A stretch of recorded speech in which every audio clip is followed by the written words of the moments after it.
Hello, I'm Whitney. It's wonderful to meet all of you today. I will share with you care tips on how to take care of your Philodendron white knight. A Philodendron white knight is from the Eracea family. I am a cultivar of the Philodendron eurybescens that is native to the deep jungle in South America in countries such as Colombia and Brazil.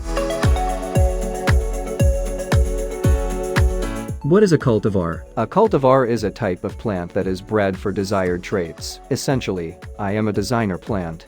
I am a climbing plant with different tints of white and green variegation on my waxy leaves, and my stems are burgundy with tints of white streaks. My variegation is unpredictable. It's determined by lighting condition, but mostly my genetics. Sometimes, I will lose my variegation for a while, but with patience, it might come back.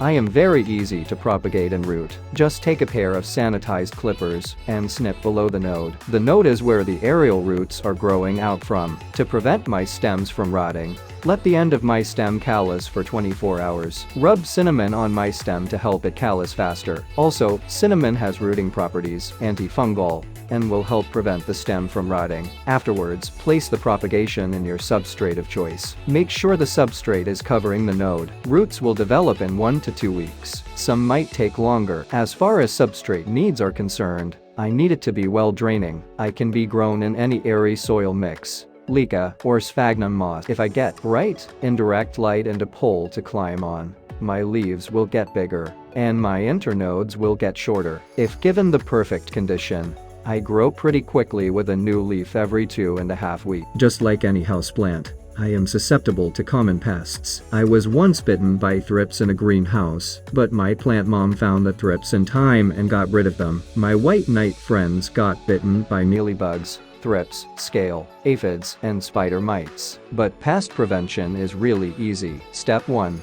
Be diligent and check your plants for pests often. Step 2. Wash the leaves, petioles, and internodes during every watering. Step 3. Thoroughly spray the leaves, petioles, and internodes with diluted neem oil or insecticidal soap.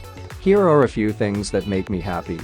Put me by a south-facing window, decent amount of humidity, well-draining substrate, only water when the top 2 inches of soil is dry, give me nutrients during my growing seasons, give me a pole to climb on. If there are any houseplants or topics you want this channel to cover in future videos, feel free to put it in the comment section below. If you like this video, don't forget to hit the like button and subscribe to this channel. Thank you for watching.